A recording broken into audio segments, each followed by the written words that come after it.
All right. Give me just one more moment.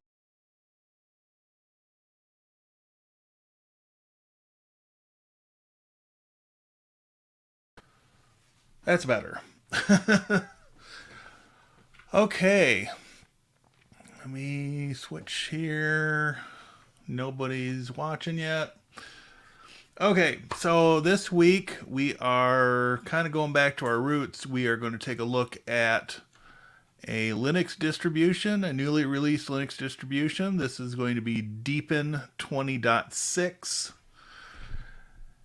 And I've already got it installed. I wanted to save time for the live stream and hopefully complete this in an hour. But just wanted to poke around this. Full disclosure, Deepin is a distribution out of China. As such, I cannot recommend it for everyday usage at this point in time. However, I wanted to do a VM install just to see what's new with the Deepin desktop. Now, there are other distributions that make use of the deepin desktop or offer it as an option for use on another distribution that does not come out of China. And so,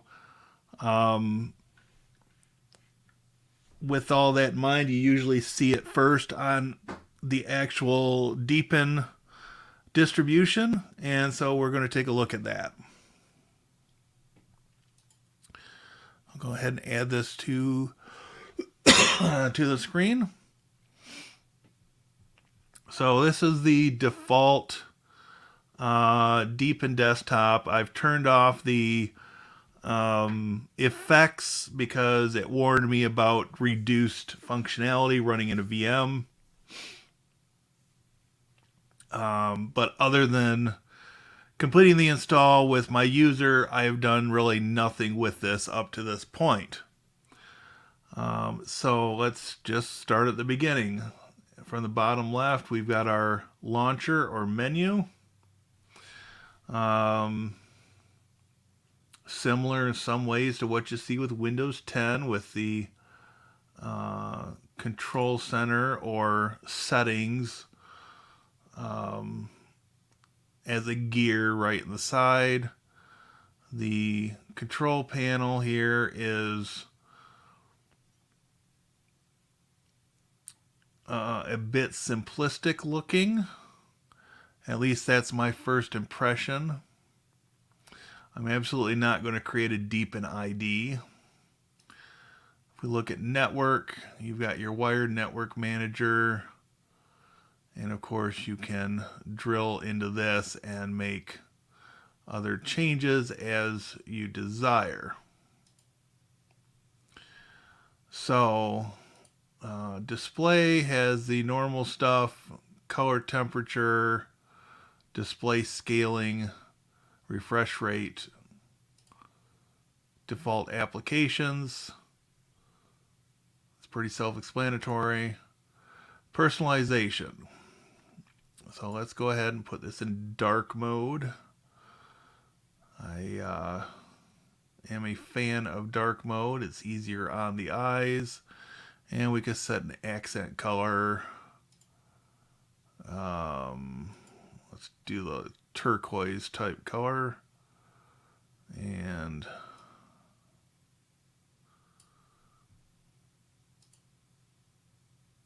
you've got icon themes. So Bloom Classic and Bloom Dark are sort of the defaults. I'm going to leave it at the dark. Cursor theme.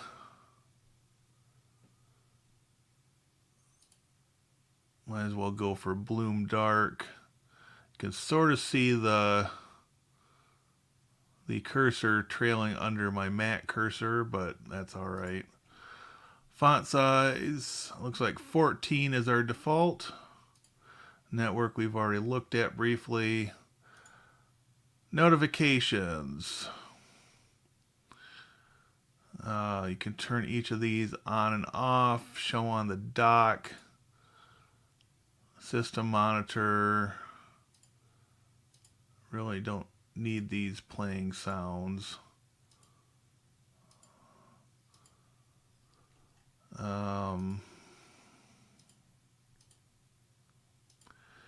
So let's turn those off. Sound output devices. This is a VM. Nothing is mapped currently. That's fine. So we don't really need sound effects turned on if we don't have a sound device.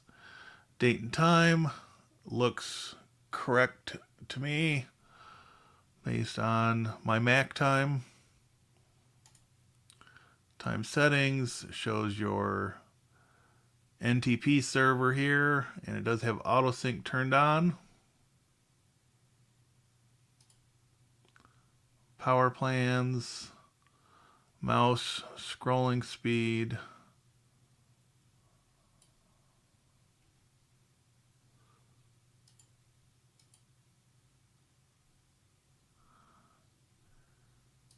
Updates.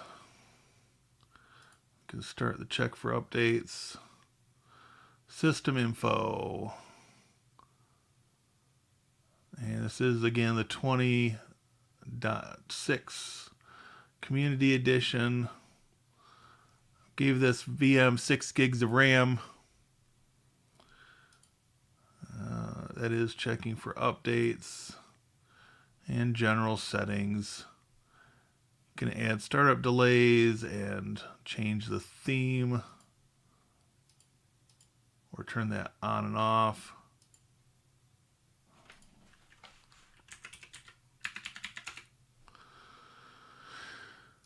So we'll turn that back on for the time being, and I'm going to minimize that since we are running the update.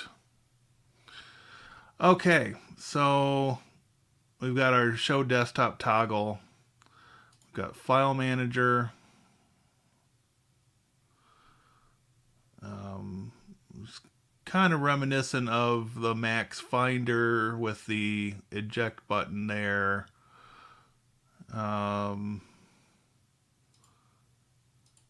It's got the same basic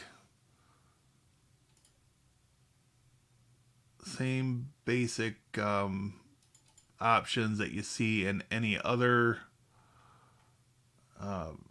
file manager. It does seem to have more background images than you typically see, which is a nice touch.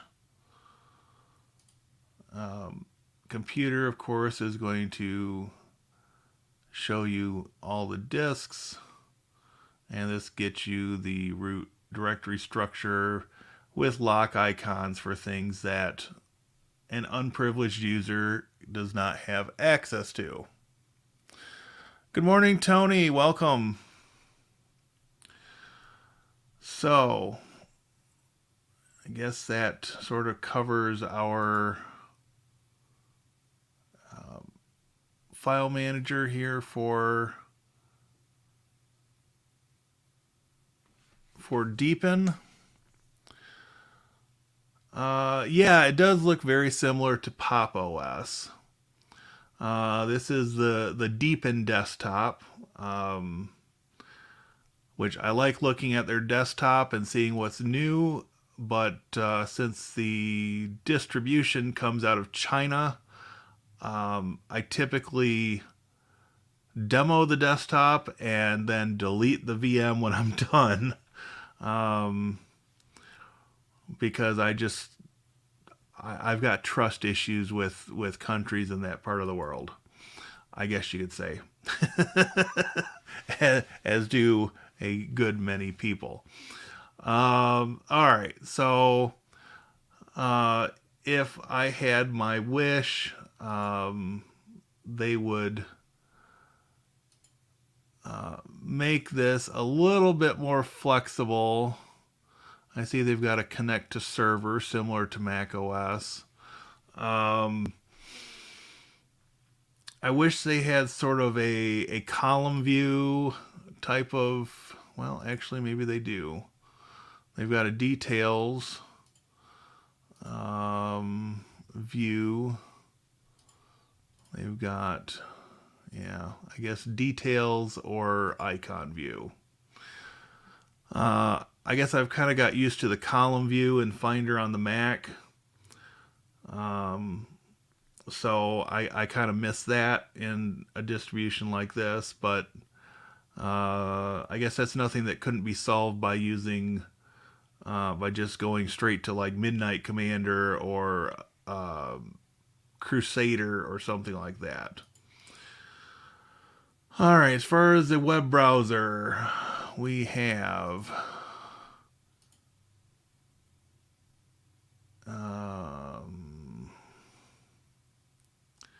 it's called Browser from Union Tech Software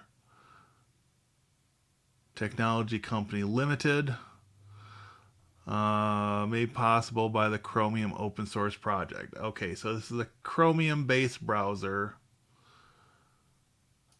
And why Flash Player is still even included, I'm not sure. That's pretty good oversight on their part. but a browser is a browser, I guess, for most end users anyways. Album. So we've got a photo album and photo management type app here, which I guess could be interesting. Let's see, music player. Again, add music or open folder. Since I don't have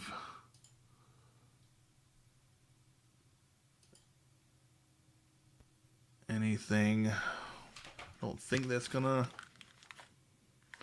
no, that's not gonna give you sound on there.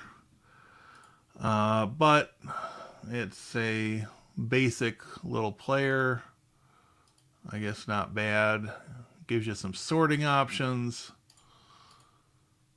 Probably not what I would use myself.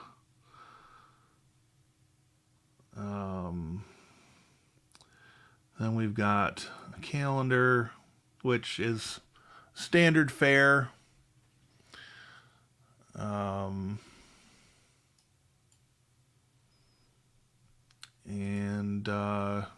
Yeah.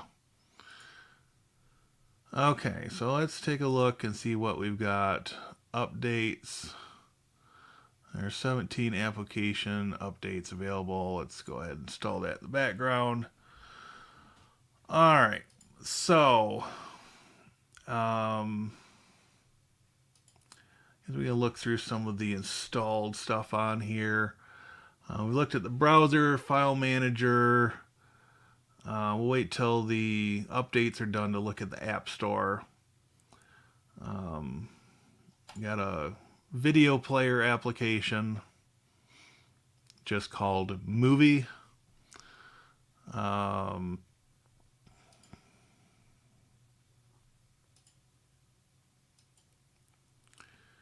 And a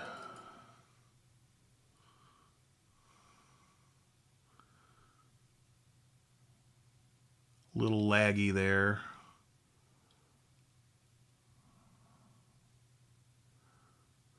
But it is playing. It is playing. So anyways, nothing too exciting there. I would still probably use VLC, although it doesn't match the visual aesthetic of deepin. Got a screen capture application, image viewer, document viewer. Look at all categories. Okay, so browser, mail, and a downloader for internet. For music, we've got music. Very creative on the naming schemes here.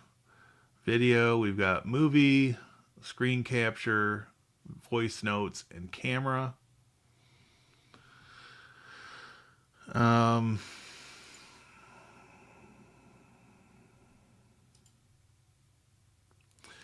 I would say that voice notes should more be under music. It's audio, not video, but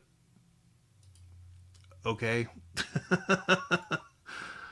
So I don't have a webcam on here, so I can't really demonstrate camera. We could do a screen capture or open the application. Oh, I guess it just gives you the crosshairs.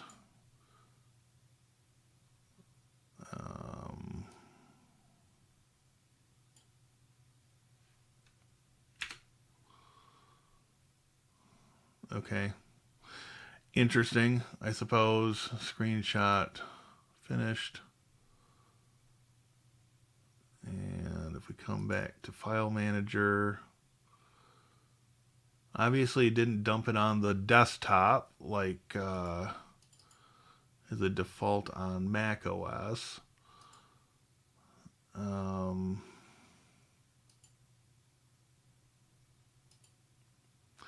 Not entirely sure where that did put it. which is interesting. I would have thought pictures would be a good place.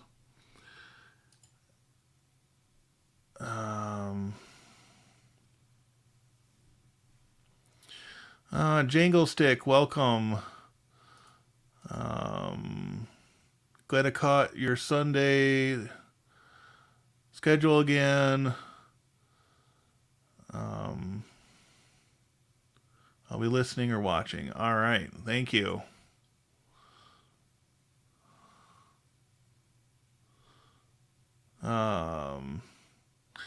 Welcome, David. Glad to see you here. All right, so we've got 5 people watching, which is great. Okay, so jumping back into their included software, we've got Image Viewer, Album, Draw, which I believe is the LibreOffice Draw, Simple Scan, and, well, I guess Draw is different than LibreOffice Draw. Not sure what that is. Maybe it's sort of a paint program or general drawing program.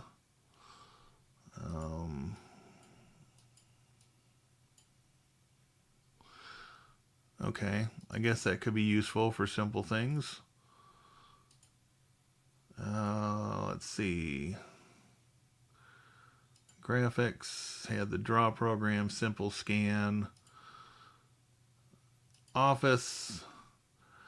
So deepin tends to flip-flop back and forth between LibreOffice and WPS Office. This particular version does have LibreOffice. Just for the sake of argument, that wasn't bad for launch speed, I suppose. Not really themed to match terribly well. Oh, version 6152.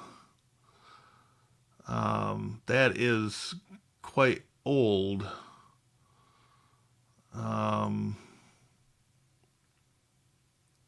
I'm running 733 on my Mac. Just out of curiosity here. Let's see.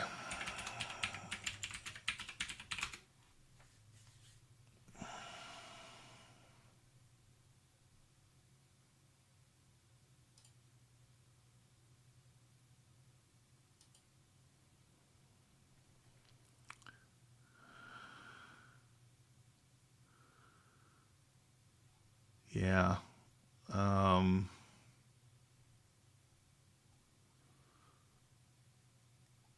So 733 is more of the cutting edge version. 727 is the older but still supported version. Why deepin would still ship something in the 6 series boggles my mind a little bit.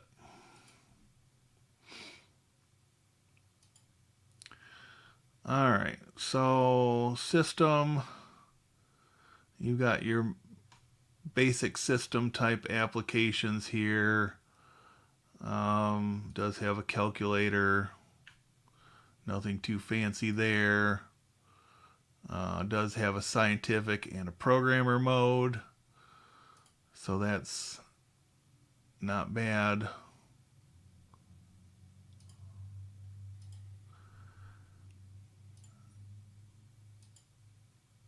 So yeah, look at their system monitor here. It's actually pretty sharp and polished looking. I have to hand it to them on that one. And you can look at services. And of course, like most system monitors, you can stop or restart, set the startup type.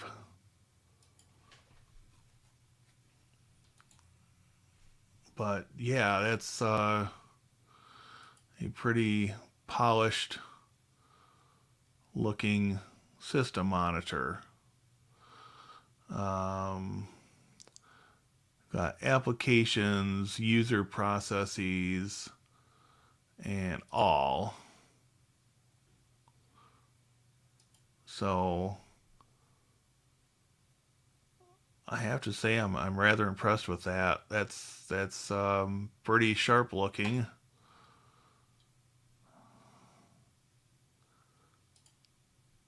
So all right, let's take a look at our update progress here. Looks like it's still doing its thing.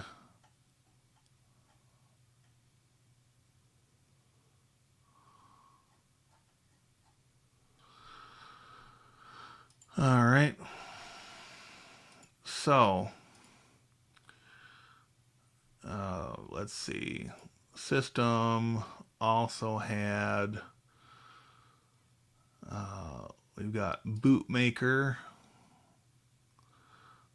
So I would imagine you could create customized boot disks or boot ISO images from this.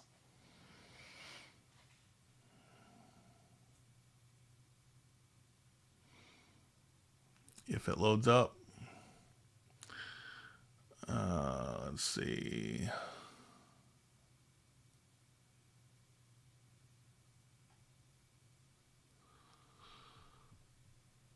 Okay.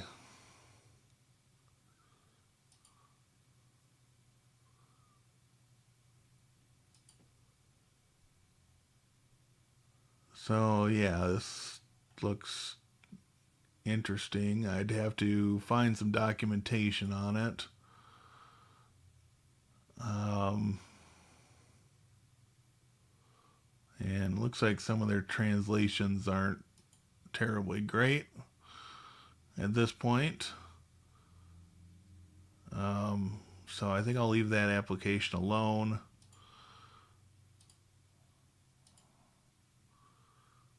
Let's see, bootmaker, device manager, print manager. This is one of my preferred tests to see how polished a Linux distribution is.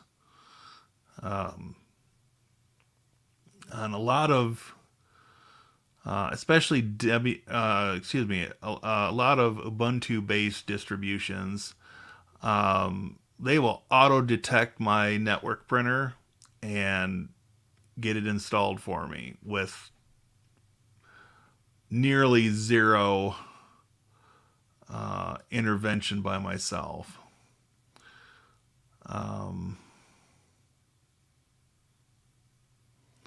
It's still updating. So, print manager. There we go. Okay, so it did not auto detect it. Did not find it automatically.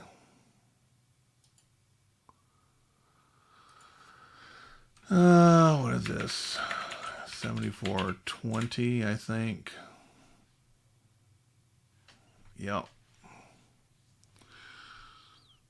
I guess using the socket.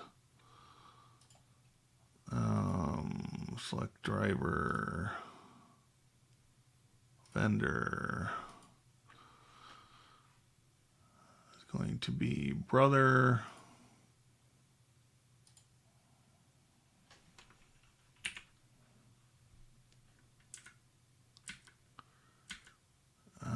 HL 5370 DW.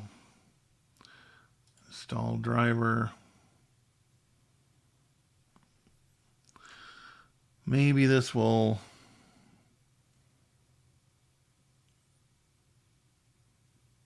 work. Okay, let's see.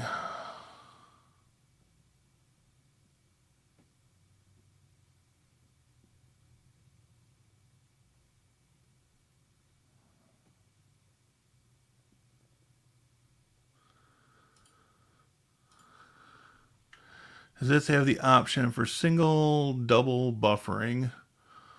Looks like it might have its own graphics engine.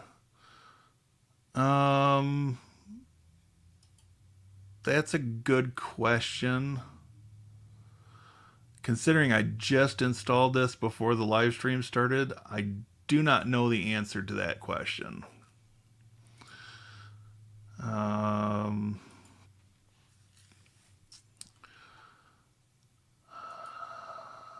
not sure if that would be under display or where they might have that tucked away.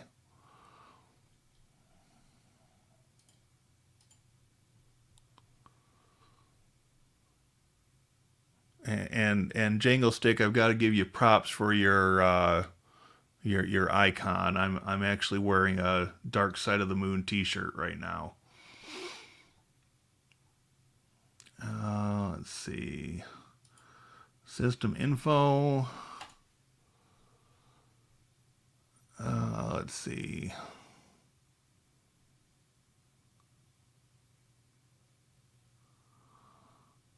It may not show that since I'm running in a VM. As far as the graphics engine.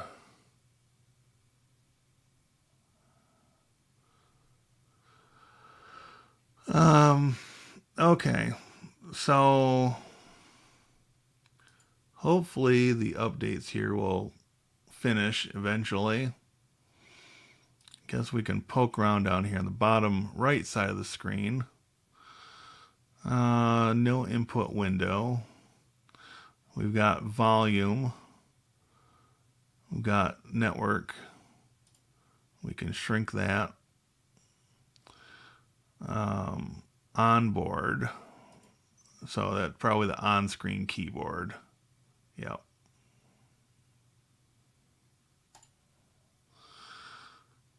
Power, clock, trash, and notifications.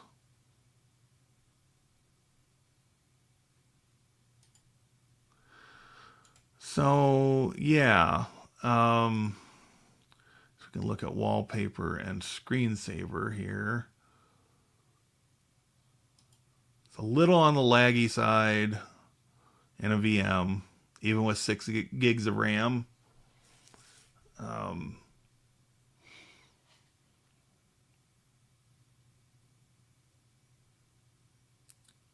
But as far as overall polish, I have to say this looks pretty nice. Doesn't have quite the same options that Pop! OS has. Speaking of Pop! OS, I do still have Pop! OS installed on my B-Link mini PC. I took Windows 11 off and installed Pop! OS on that. And I've been using it as a gaming box for Steam. I guess while this is doing, oh, it finally opened up.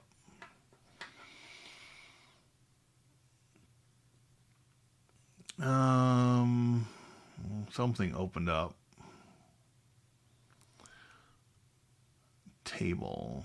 Not sure what that is. I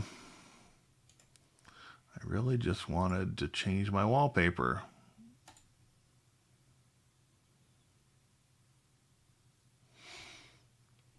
But apparently that's glitching a bit. Anyways, the game I've been playing is called Infernax. This is a Metroidvania type game. I'm a big Castlevania fan from way back, and kind of wanted to get my fix on that, so I've got Infernax, a game that's been recommended to me. It's called Ori, and there are a few games in that series.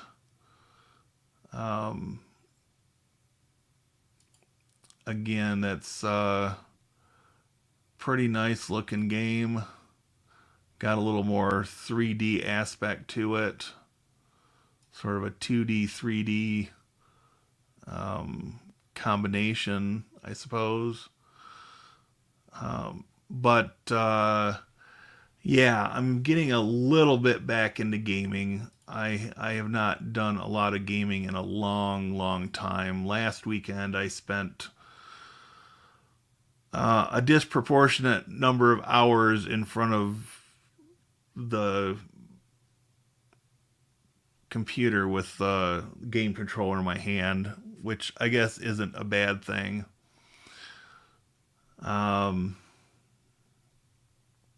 But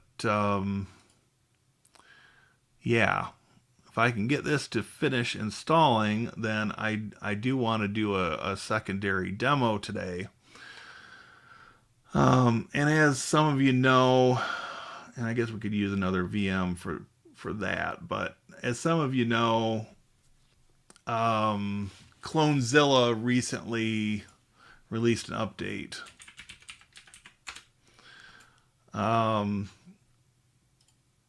And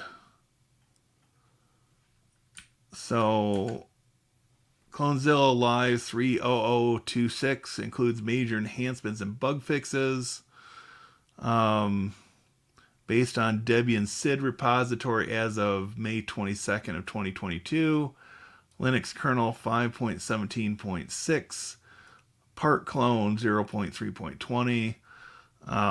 Has support for Apple file system imaging and cloning. Now, this is something that gets a little tricky, shall we say? Because Clonezilla is only available for x86-64. So if you're running an M1 Mac, you're not going to be able to boot from this, as far as I know.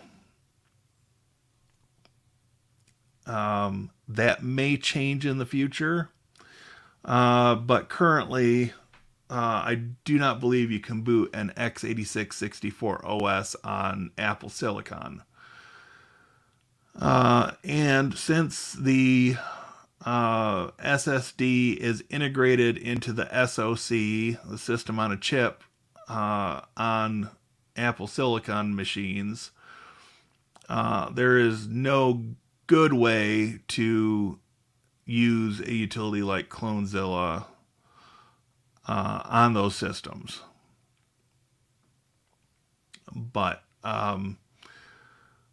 for everybody else, this is going to be a good thing. I've still got a couple of Intel-based Macs, and I will likely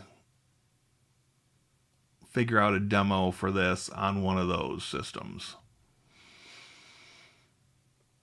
All right, so updates language files, added encryption support, add some other utilities to the live system, remove S3QL. I'm not sure what that was, but I'll take it. Better mechanism was implemented to check GPT MBR format of disk. This is a workaround to deal with Chrome OS Flex partition tables. And added mem tester in the UEFI menu. So yeah, if this doesn't finish updating here in the next 2 minutes or so, then I will just pick on another. I'll probably pick on the Ubuntu server and clone that. This is, let's see. Come on, work with me a little bit.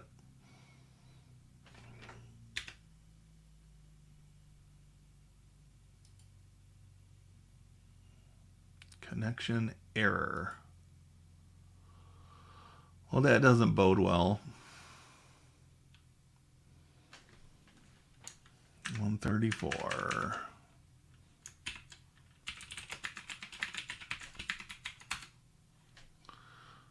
Well, the machine is still up.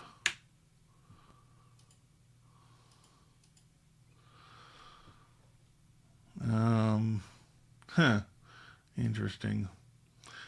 All right. Well, guess we'll hold off on that for a few minutes.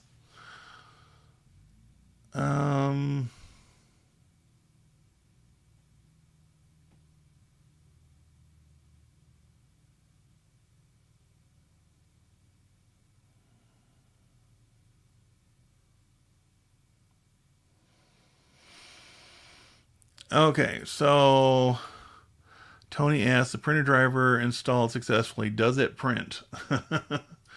Well, if my connection didn't time out, I would test that. Let's find out if we can get back in.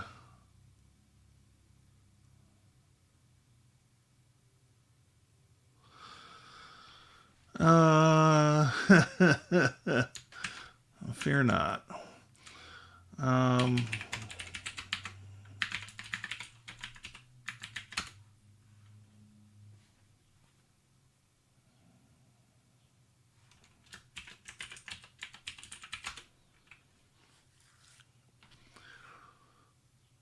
We will see what we can do here.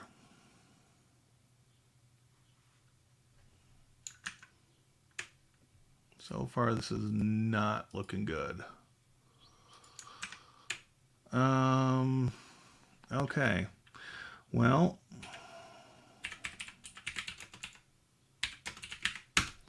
we'll force it to reboot.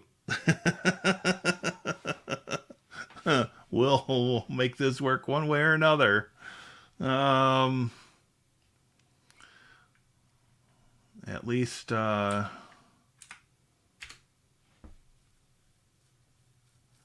least we'll get access to the machine again.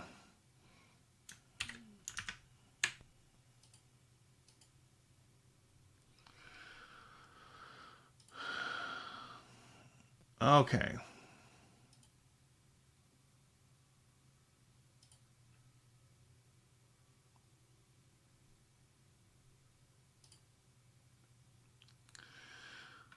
Well,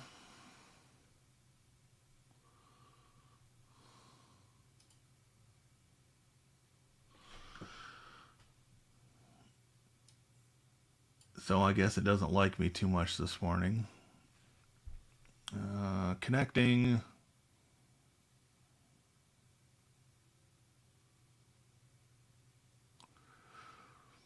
Okay. Well, there we go. There we go. All right. Let's close that out. And we'll come back.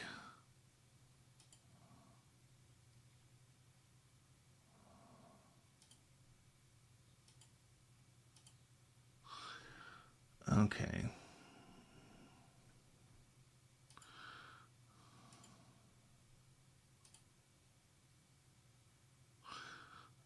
More than one way to skin a cat, right?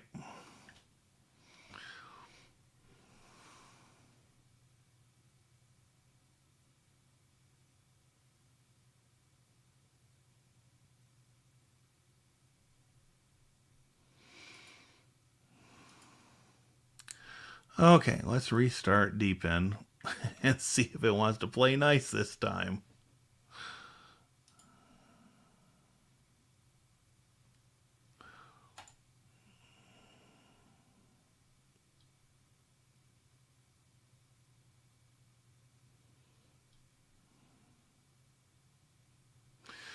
Well, or I may have killed my deepin VM.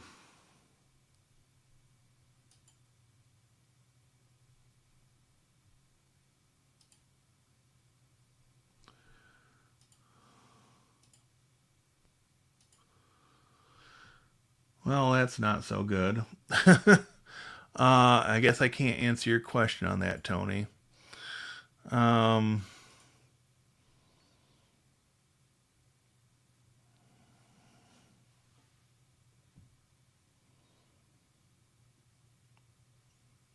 okay.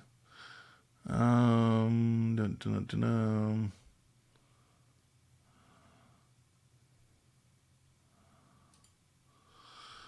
And the same on gaming. The two I was hooked on years ago was Lemmings and SimCity 3000. All right.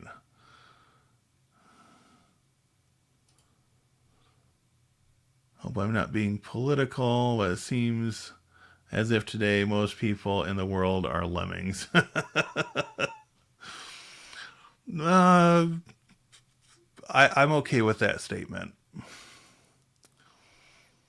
Never really got into gaming, love tech and toys, but never had the drive to explore the world of gaming.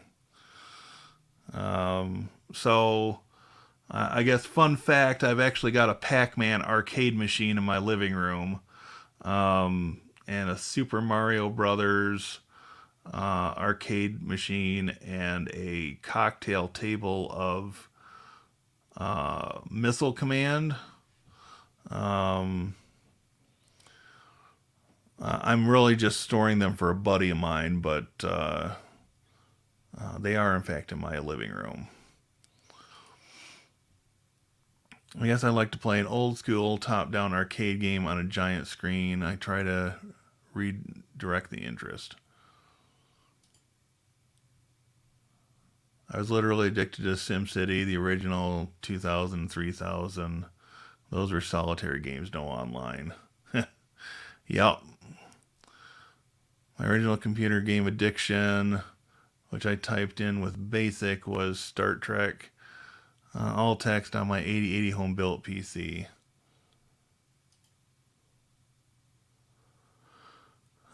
Those sector based games were fun. They had multiplayer versions on CompuServe.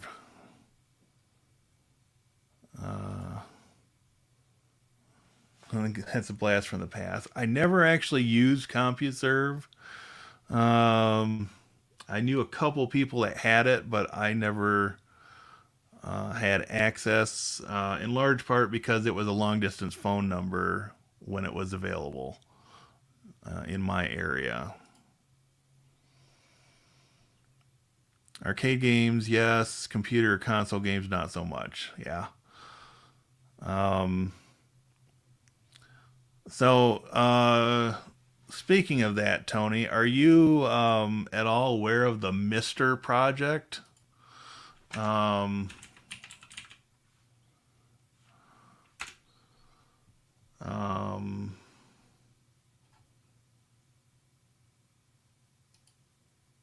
so it's a an FPGA based. Um, let's see. There's uh,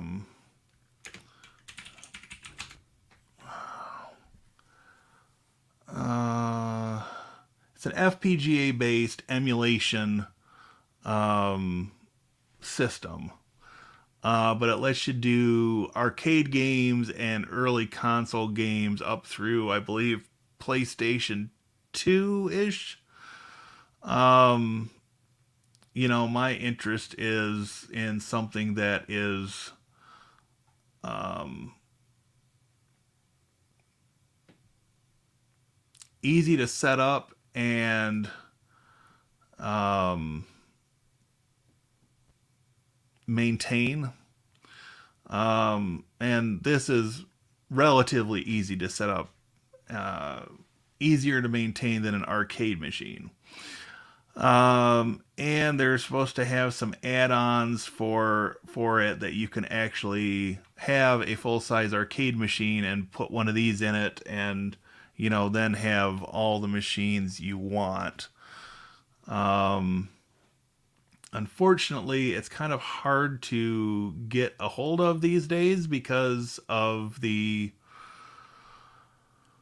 shortage of parts and other issues related to shipping these items from where.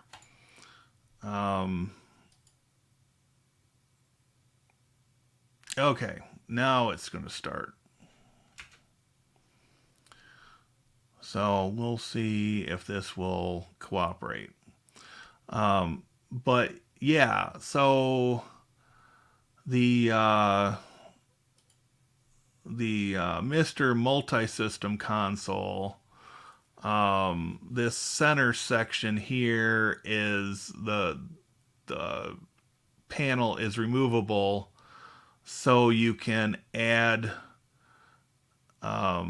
expansion options to it. So one of them that they worked on, they showcased recently, was it looks like a cartridge. These aren't quite available yet, but the pre-production versions they showed off in a video. So it looks like a cartridge, and it's got S-video and composite out on it, so you could hook it up to a classic CRT television. But by default, it does support HDMI, so you can really hook it up to anything. And yeah, it's a pretty cool system. So I'd love to get my hands on one of these, but like other things, it's kind of been put on hold due to supply chain issues and other things. Not to mention the crazy inflation that's happening right now. Okay, so circle around to the question of whether it will print. Okay, successfully updated the system. So if we come into their control panel,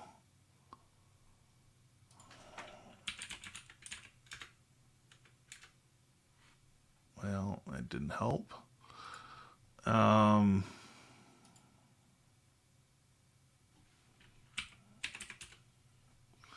Print manager. Print a test page. Status is printing.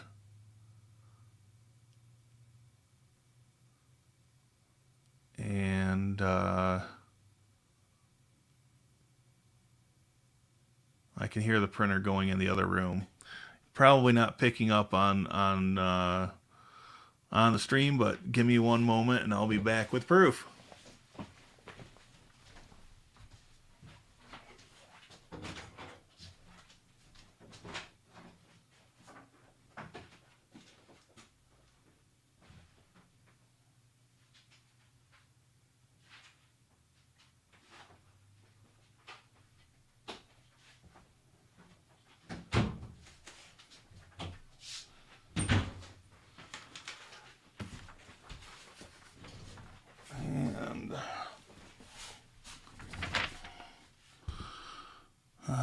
Let's see.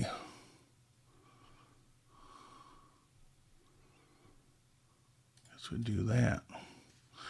So, yes, it did in fact print a test page, which really looks like the test page you get out of Ubuntu and really any other Debian-based system. All right. So, on that note, let's shut down our deepin.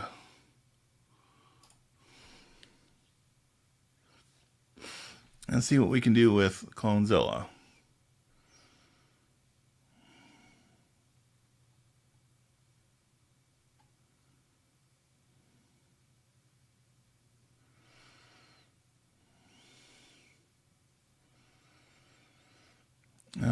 Let's see.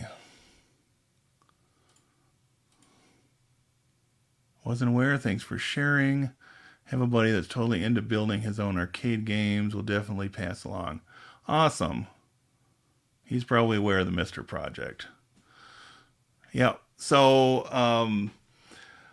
Fun fact here, maybe David will appreciate this to some extent. Mr. is based on a previous FPGA based project called Mist, which was supposed to be short for Amiga and ST.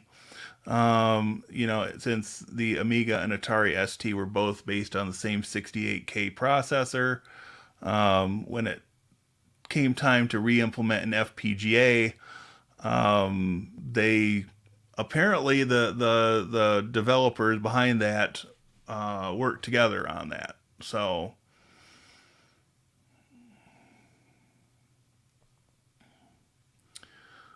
um,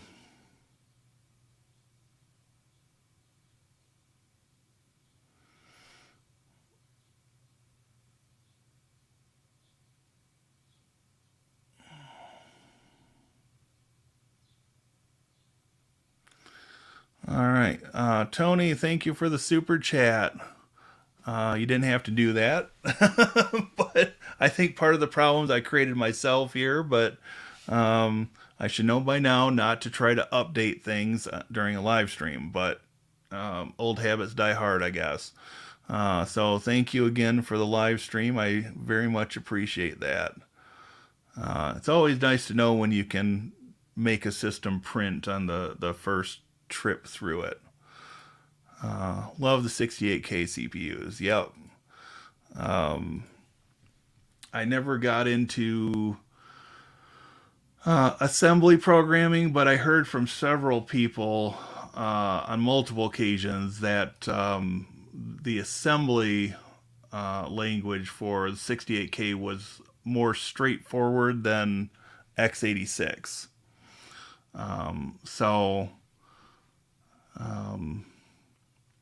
all right. So we're going to see if we can use Clonezilla 3.0 to clone our deepin to the NAS. And let's see, need to go to options and boot order and add this back in or turn it back on and set it to the first option. And then we can start this up. Okay, so Clonezilla by default does go to default to an 800 by 600 screen resolution. So we'll boot this up and see what we can do here.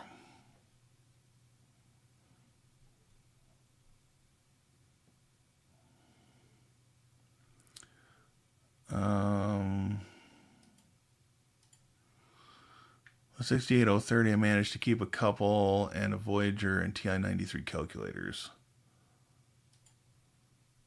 I love the 68K assembler, very close to the PDP-11. I was a developer on for several years. Nice. Printer is a great test, though, of both drivers and security, plus the earliest Unix tutorials use printer output. Yeah, absolutely. Okay, so Clonezilla 3.0. This is released in May of this year, so it's not even a full month old, I don't believe. Default keyboard. Start Clonezilla. And it gives you options. So for the mere mortals, Rescuezilla is something I would more recommend. Clonezilla, you can get some of the more bleeding edge features.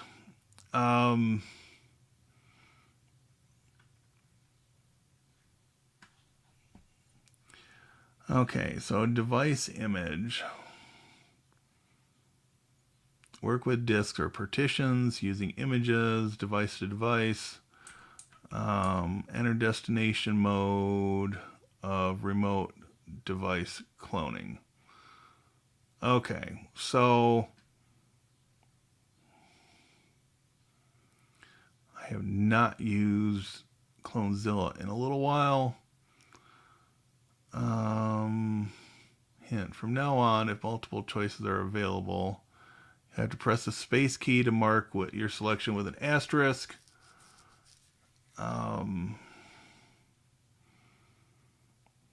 Okay.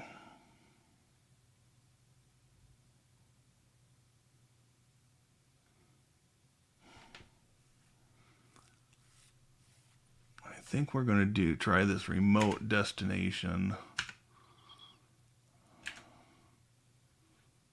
and see if that's the right one. Okay, choose the mode to set up network for this network card.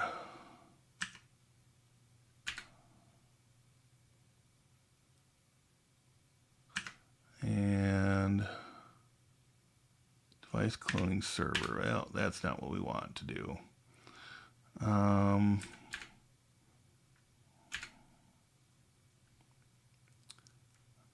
Rerun, start over. Okay. Let's try this again. Device image. Let's try that top option. Okay, this is what we wanted. Okay, use Samba server. I see you can use an SSH server as well, so that is rather nice. And AWS S3 server. Again, that could be nice as well because Open Media Vault now supports Minio or MinIO, however you want to pronounce that, for S3 compatible storage.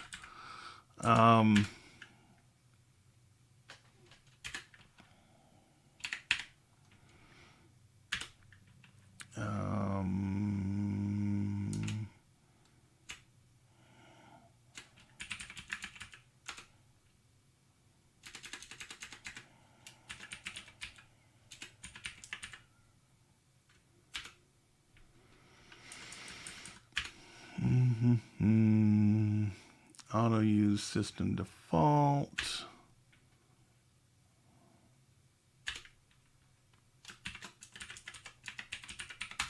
Enter password.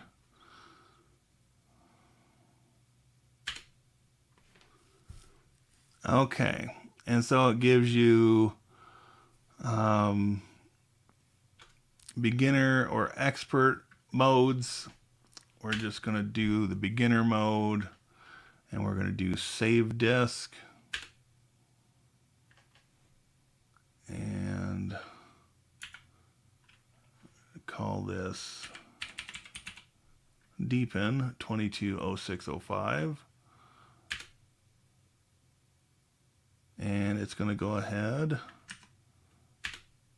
and it should start the clone. Very fast and small image. Okay, let's do that. Skip file, skip checking. Check the saved image. Do not encrypt the image. And when done, shut down. Okay, so Clonezilla is doing its thing. Let me see if I can catch up in chat. Let's see.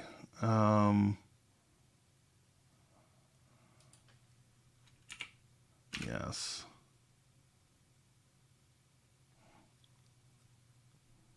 There it goes. Okay.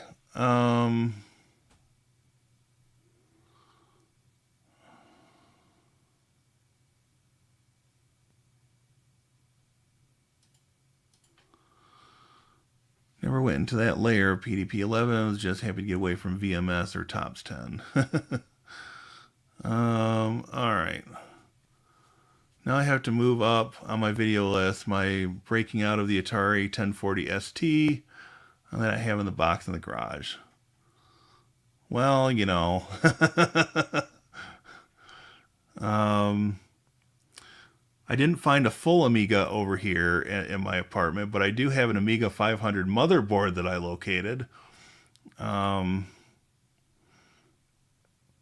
Let's see, I had an 1138, I think. It was called the Pro 350. It ran Ultrix. Atari 1040 ST, that's an interesting one. I like to see a Jaguar.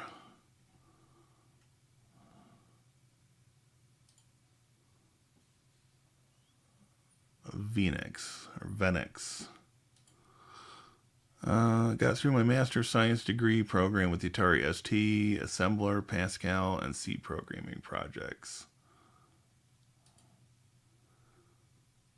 Kind of want one now. The keyboard looks really good. Could probably run a terminal program pretty well. On the Atari ST, the base OS was in ROM. Could be bypassed with a disk-based OS. Yep.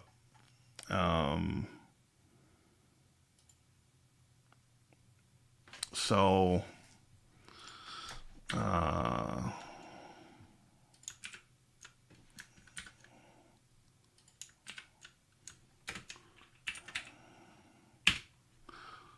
so there is this little thing.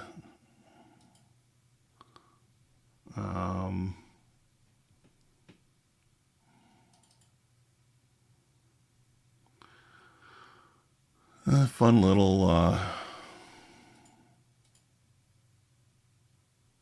little toy to play with, I suppose.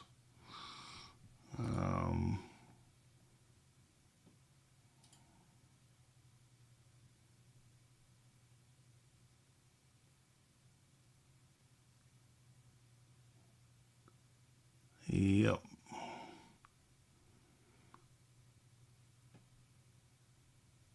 So,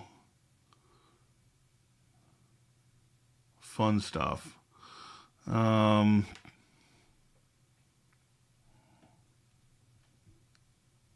Now, if I can figure out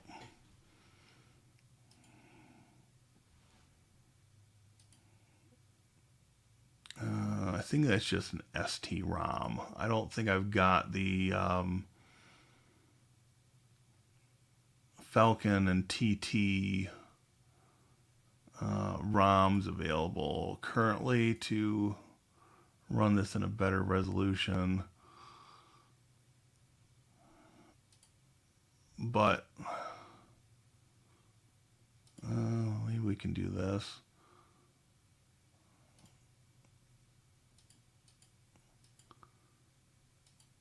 I never really used the ST back in the day.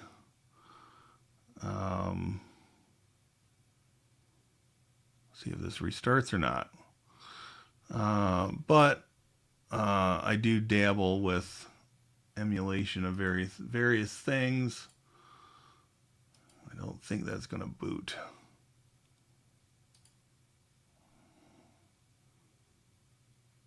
I don't know. Let's try the Mega STE and see if that comes up or not.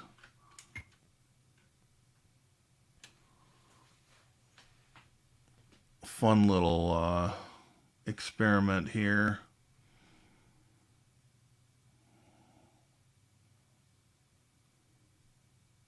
Not really much different.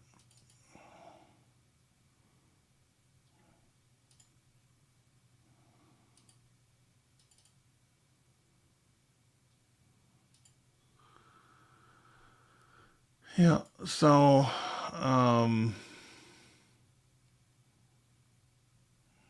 let's see.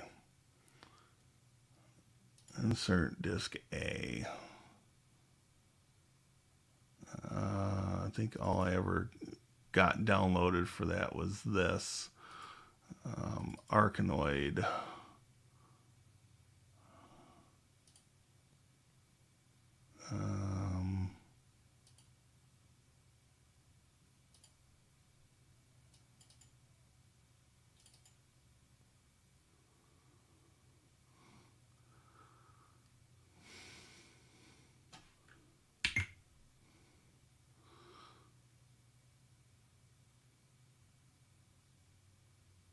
So it's doing something down there.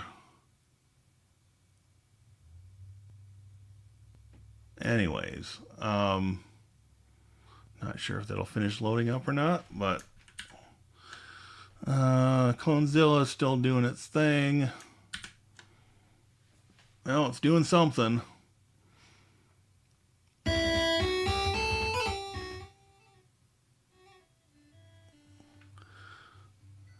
Anyways, so I can run an Atari ST on my Mac.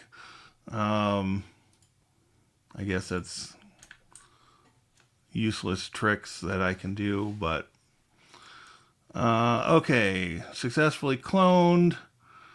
Failed to save partition dev SDA 3. So enter to continue.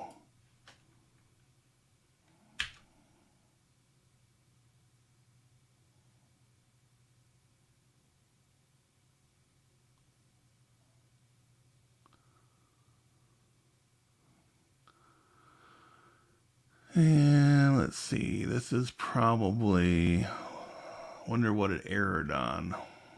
SDA 3, that might be the restore partition. I'll have to mess with this a little bit after the live stream is over to see if that's something that is specific to deepin, and whether I can restore this image, I guess would be the acid test. So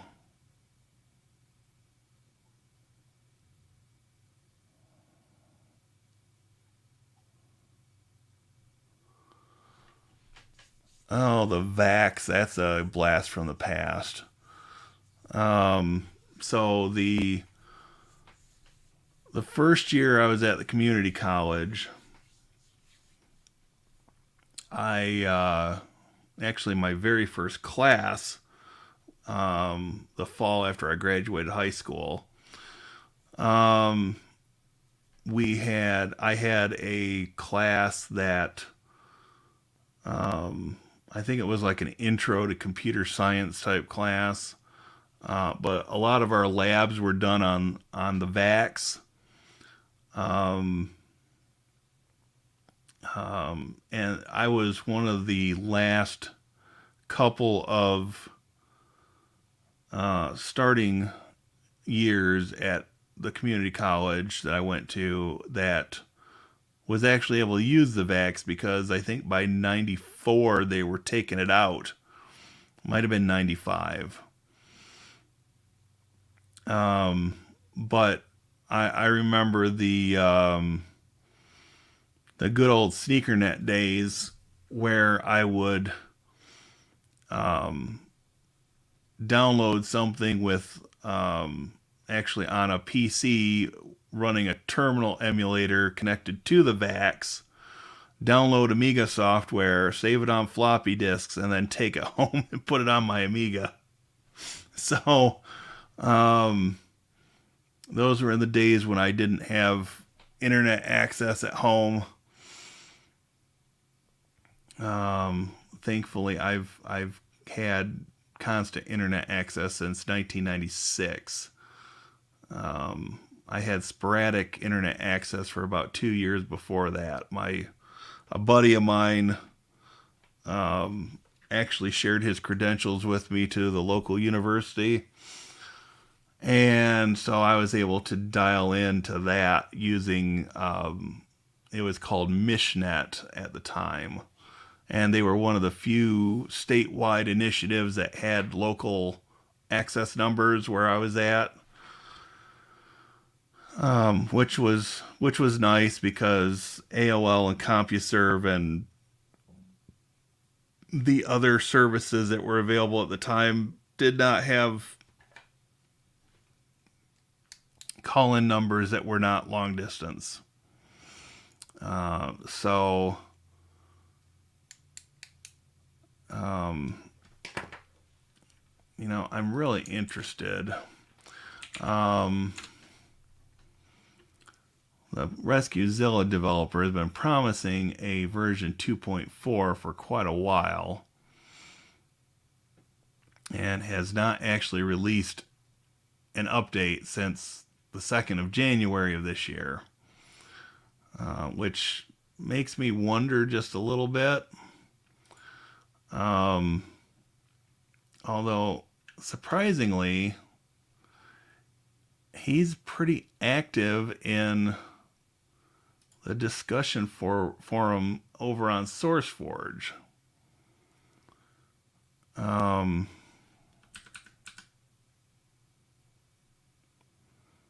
And you may recognize this name here, none other than Christopher, that comes to a lot of our live streams. 99% sure it's the same guy. So yeah, I'm really interested to see when he's going to get an update out. It's a little disconcerting that he's promised over and over again to, have an update out in March and then April and then May, and then he maybe has finally stopped giving potential windows when he might release. But I just I wonder if he's having an issue with scope creep.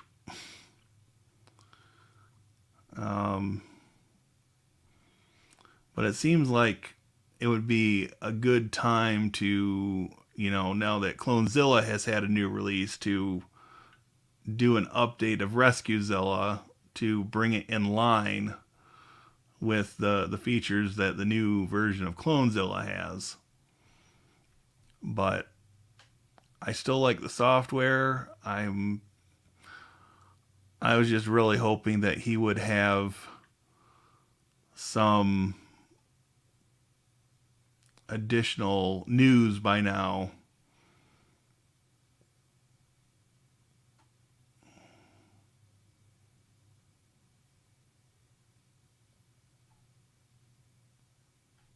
But we'll see. I'm hoping that things will stabilize for him and he will get that release out here in the short term at some point. Okay, so that's still doing its thing. Hello, Catherine. Welcome.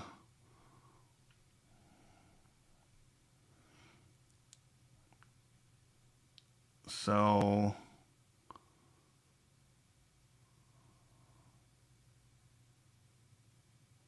I'm not sure how long this is actually going to take us, but let's see what else is new.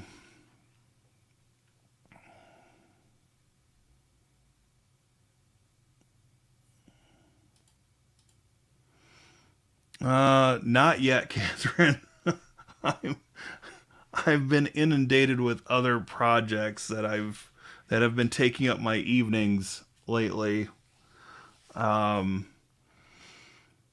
may put David on the big screen in the living room today and sit and try to finish building that machine just to have it done. It's taken way, way longer than I had wanted. But yeah, I'm kind of itching now to have it completed.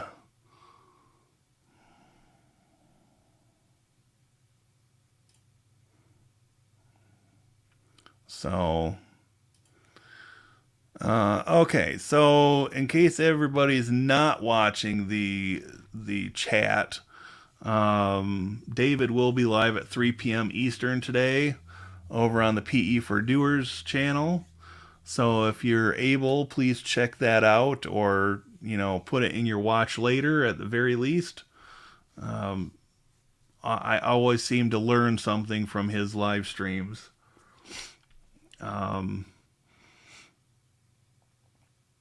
I'm hoping that people learn something from mine as well, but I I can't guarantee that. Um,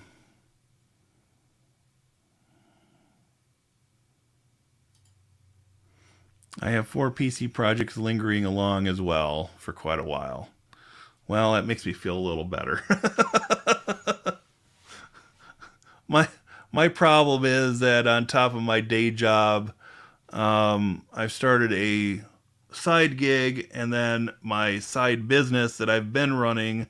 I've had a number of laptops dumped off on me that have needed various amounts of work. So I've been trying this week to get those progressing towards being done. I'd like to have them able to be picked up from me by Tuesday.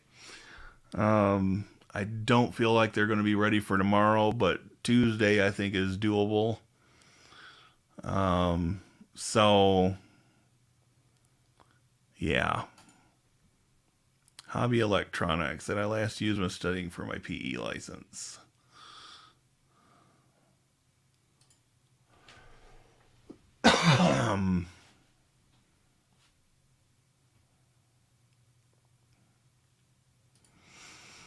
I know. I'm excited to finish it and have it out of my living room and bring it into the office. But because I've got some other projects that I want to continue working on in the living room. Um, but yeah, it's been a little bit of a challenge, but this little side gig I picked up is probably going to go for 6 weeks every Thursday. After I get out of work at my day job, I'll drive, I don't know, about 6 blocks from where I normally work and help a former coworker learn a new piece of software. And it may turn into something where I end up training her coworkers, and use that to hopefully keep this other business moving forward. It's actually a construction company, and they've got this pretty elaborate piece of software. It's web based. It has an app, but it allows the owner to track the projects and issue to do lists to his workers and all kinds of stuff that can be done. Um, Pretty interesting software. Pretty interesting software.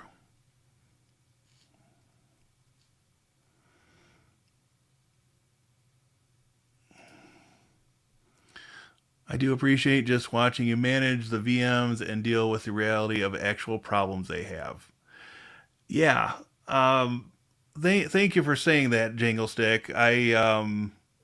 It's funny. I used to cut out all the footage of any struggles I might have with a given VM or project that I'm testing, and I got feedback a while ago that leaving some of that in, um, just helps people to work through some of the issues. They if they have the same issue. So I appreciate that feedback. Um, Always take away something from your streams. Well, thank you, Tony. If I can have that impact on you as a former educator yourself, then I feel like I'm doing my job. um,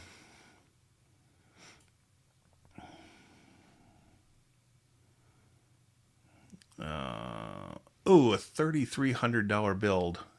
Yowza. Um, my biggest struggle in my VMware live stream was lack of preparation. Okay, David. Speaking of of VMware, going forward with Qualcomm buying VMware, is that going to change your approach to your virtualization server at all? I know there's been talk, but nothing solid yet, that Qualcomm wants to push VMware to a subscription model. So I was just curious if that is enough to potentially make you consider like XCPNG or Proxmox as an alternative. So,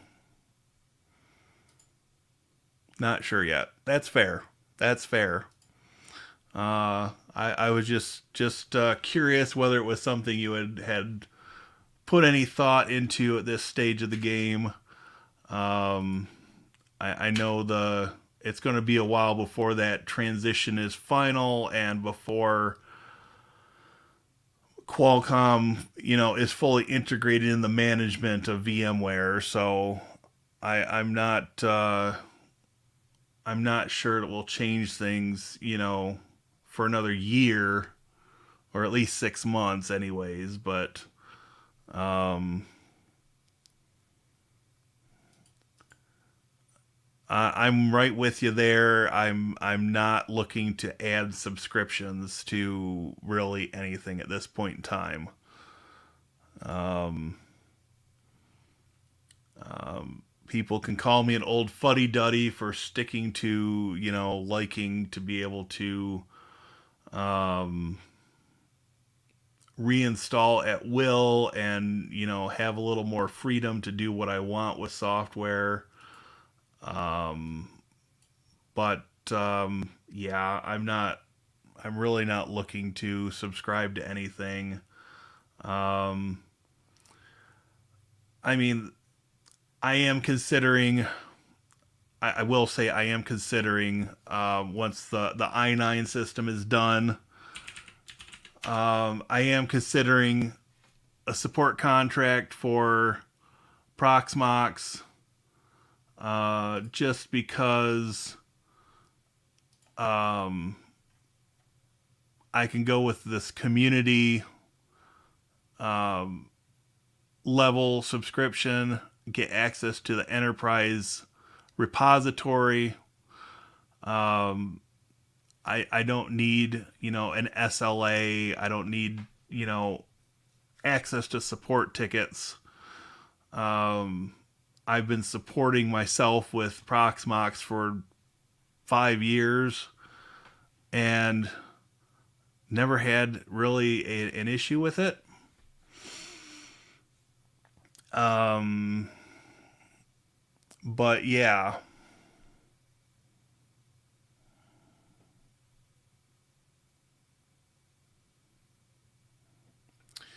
Okay, let's see.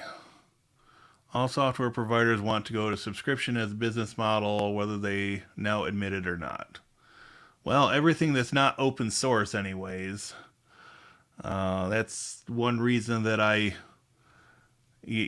there are things I like about my Macs, but at the same time, if I could get to a point where I could be as productive on a pure Linux based system as I am with my Mac for video editing specifically, I would consider a full migration. Um, because there's not really much that I'm using that is proprietary and not cross platform on the Mac except my video editing software. I'm still using ScreenFlow. I'm dabbling a little bit again with DaVinci Resolve.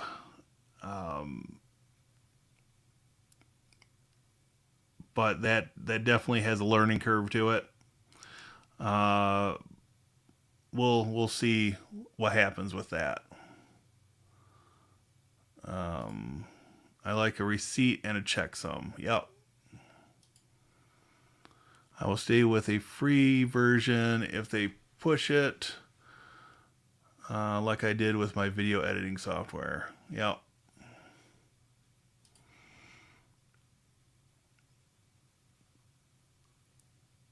I will also switch without much thought if needed. Yeah. I mean, really, when it comes down to brass tacks, for a home lab type of situation, um, you know, any virtualization software would work. I'm talking more specifically in the server based virtualization at this point.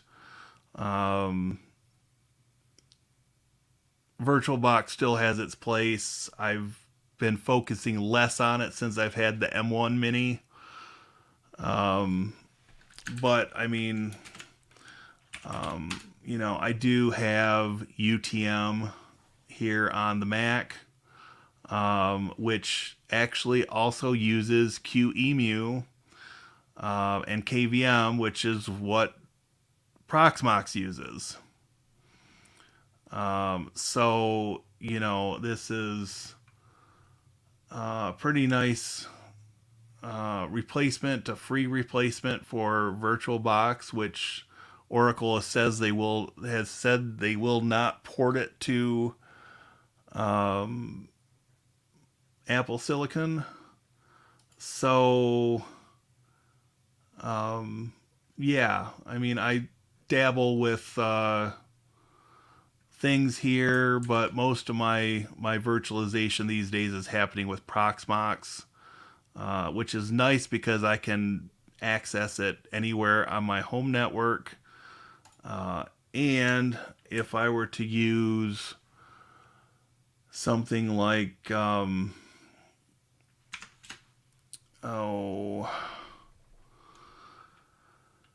there's Tailscale, which is they bill it as a zero config VPN. It's based on WireGuard, which is one of the fastest VPN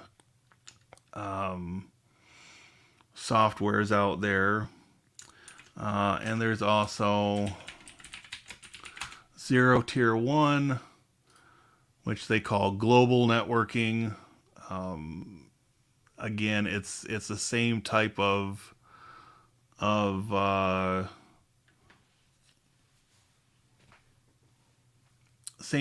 thing, although the protocol that Zero Tier uses is something they built up themselves. So it combines capabilities of VPN and SD-WAN. So yeah, the cool thing I think about both of these is that you could build a VM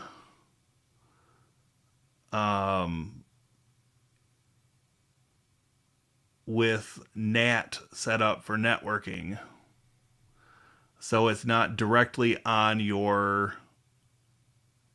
main network, and still be able to access it from machines on your main network on an individual basis,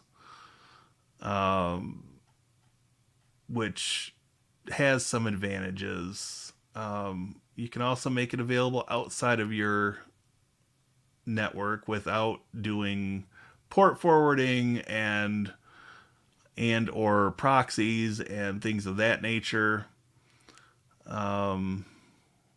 So yeah, Zero Tier does have a free level.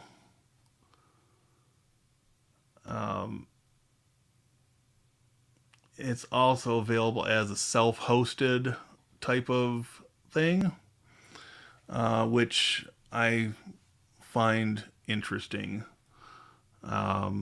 one of these days I'll get around to setting that up myself. Let's see.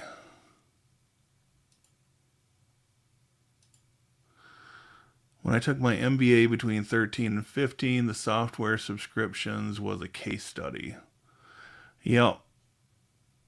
I originally chose VMware since that is the trend at the enterprise level, where my day job computer security standards have been focused. I am not married to it. Yeah. And interestingly, it seems like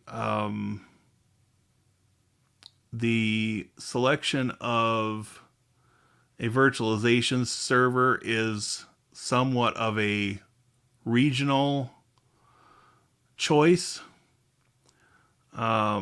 North America is pretty entrenched in VMware and to a lesser extent Hyper-V.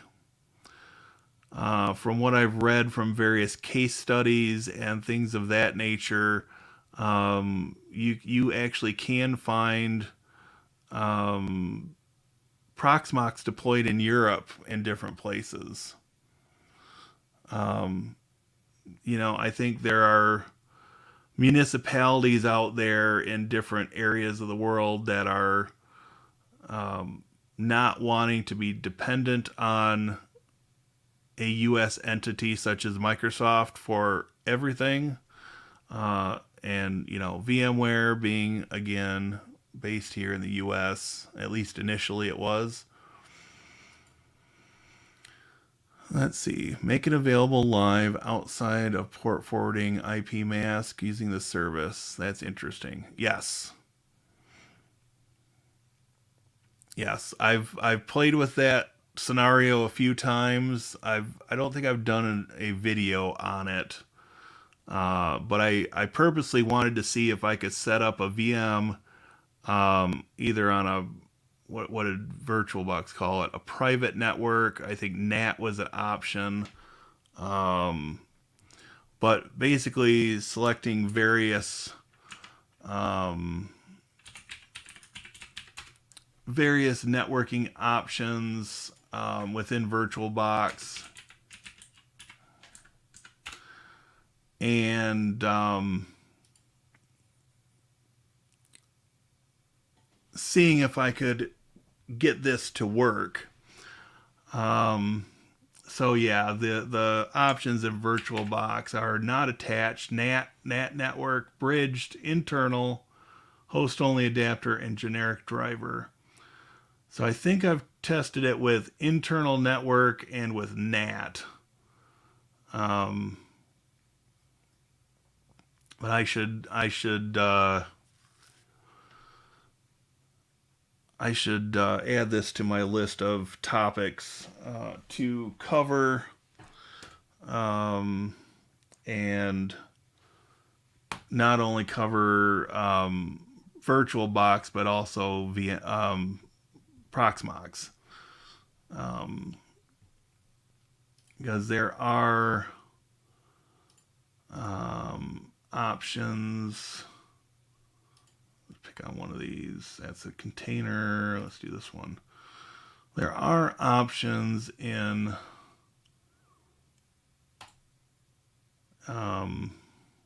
Proxmox to do similar things. It's a little bit more involved. Basically, you have to set up additional bridges.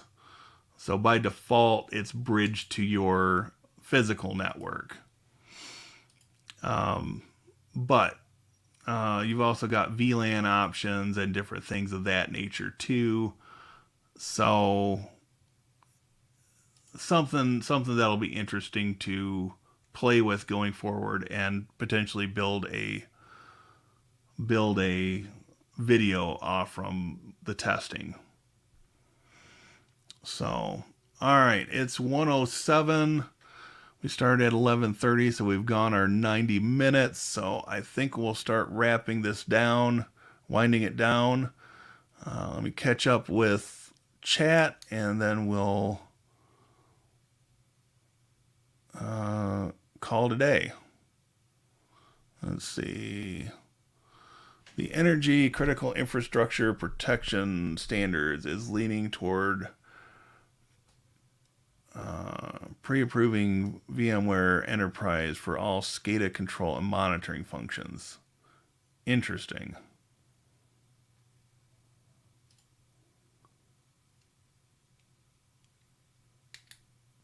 I still think allowing virtualization to those standards is a huge risk. Yeah. If I were to do it long term, I would almost want to put some additional protections in place.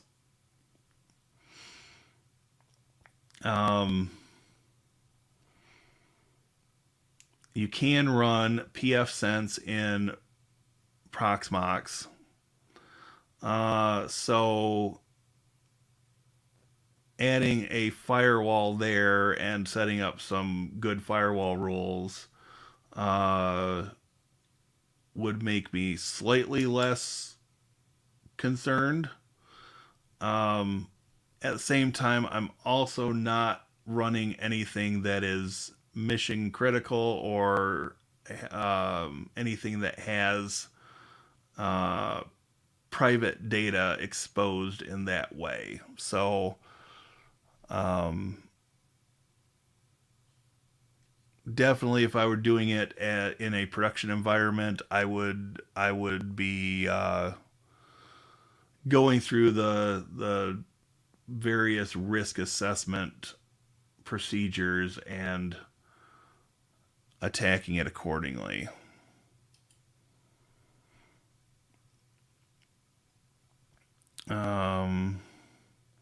Newest version of VirtualBox causes a hypervisor blue screen on my AMD system. VMware Player 16 does not. So, are you running Windows on this? Are you running Linux on this as your main OS? I've not heard of VirtualBox causing such issues, but I guess it's certainly possible.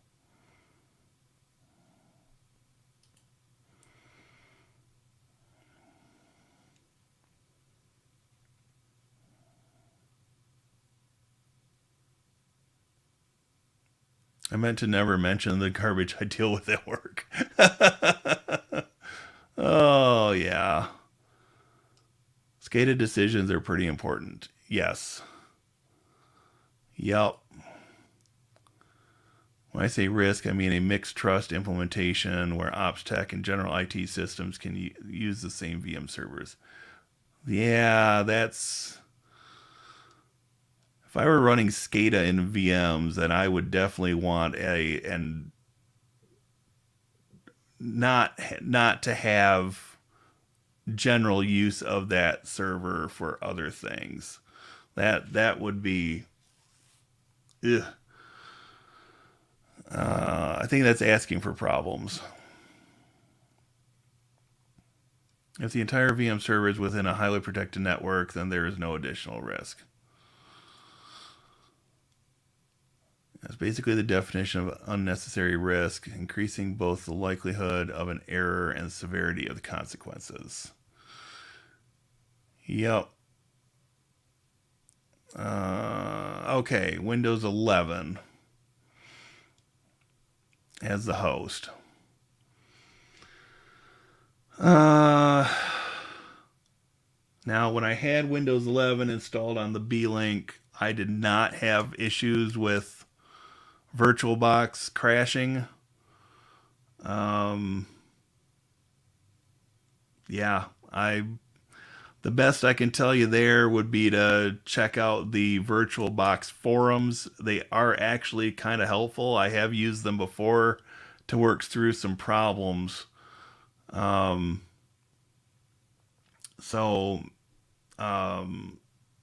there's also Reddit and Spiceworks that are useful.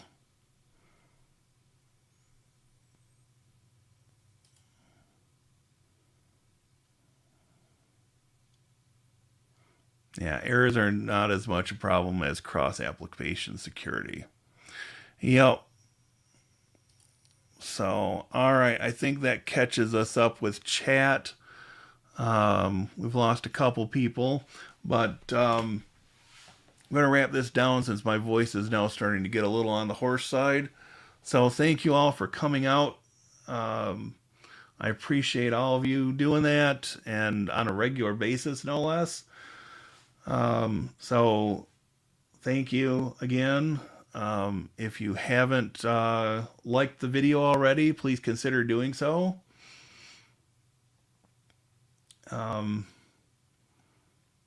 Hopefully, I will have some news this week on the i9 system. I want to get those laptops out of here as a priority, but once that's shipped off, then it's going to be free sailing on the i9 system. So I'm really interested in getting that finished up and brought into the office, and having a beefier system running Proxmox. And then I can think about, playing with GPU pass-through and some of these other fun things that I've not been able to explore previous to this machine. So, yeah, not sure exactly how I'm going to approach that once I get there, but it should be interesting, and we'll see what happens. So, thank you all again, and I will see you in the next video. Have a great day, everybody.